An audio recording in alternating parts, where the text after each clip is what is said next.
Sarah from Fluffy Kitty Vintage. This is going to be a multi-video packaging series. I've had many requests asking how I pack items for shipping and what I use for packing materials, so I'm going to break these down into multiple videos for you. We're going to start off with boxes. Don't forget to subscribe and hit that bell notification to know when our next video will be out. So when it comes to boxes, you have a bunch of choices. You can go through eBay to order boxes. They're pretty reasonably priced. You can go to Amazon. They have some really nice price stuff. You can go to a company called Uline. Some people go to Shipping Hippo, I think that's what it's called, to get their boxes. Everybody has their own place that they like to go to get boxes. So I'm not going to tell you necessarily where to go. I'm going to show you what those boxes look like. I don't have any Uline boxes on me right now, but I can talk about those too. It just depends on what you are looking for in terms of box and what you're shipping. So when it comes to boxes, I always look at what I'm shipping. If I'm shipping something that's either plastic or something that's not going to easily break in the mail, I might go for a priority mailbox if it's over a pound. So if it's 15 ounces or less, it will ship first class. If it's over a pound, it has to go priority when you use USPS. But this is going to be mostly a packaging video, so I'm not going to get into postage details. I can make a video on postage in a couple of days if you'd like. What I do want to talk about though is the type of box and looking specifically at box details. So when choosing a box, some people reuse boxes. I sometimes reuse boxes if it's an item that doesn't have much value or if it's not going as far. Only because I've learned through the hard way that if you reuse a box, USPS and FedEx and UPS's guarantees, their insurance, if you will, tell you that it's not guaranteed anymore. It's not covered if you reuse a box. So if you're using another, for example, if you're using an Amazon box, it's not going to work. You may be covered. You might get lucky. I've gotten lucky in the past, but there have been times where I've reused an Amazon box. I packaged it really well, and they came back saying, nope, you reused a box. You voided the insurance. So just keep that in mind if you're a person who reuses boxes. Like I said, I still reuse boxes, but I only do that for items that don't cost as much or if they're not going as far.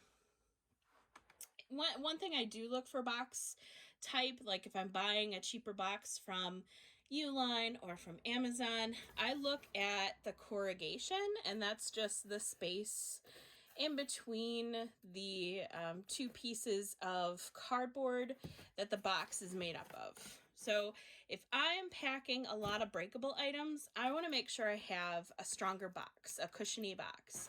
What I really love about the eBay boxes, and this is why I mainly get the boxes from eBay and not necessarily like their poly mailers or tape, is because they have a really wide corrugation, and that means that this box is a lot sturdier than, say, a box that I bought off of Amazon.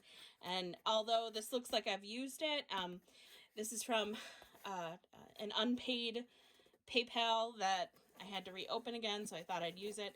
And this is more of a flimsier material. So I haven't used it yet. It's just not as high of a quality of a box as what I hoped. Priority boxes are a little bit different. So this is just a normal priority box, regional rate A. The regional rate boxes, yes, you can sometimes save on postage, but there's no padding. Like there's very little space in between. So you want to keep that in mind when you're packaging your items. If I were to be packing like China or something, I would try to either double box or not use this box at all. I'd try to use a different box.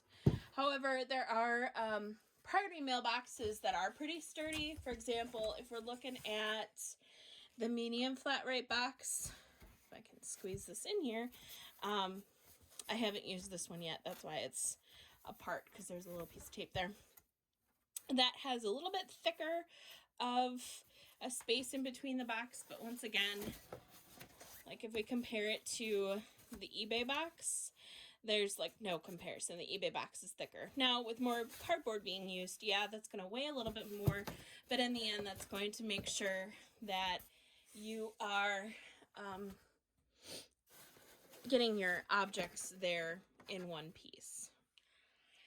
A lot of people say that you should take your object and size it to the box before you start looking into packing materials.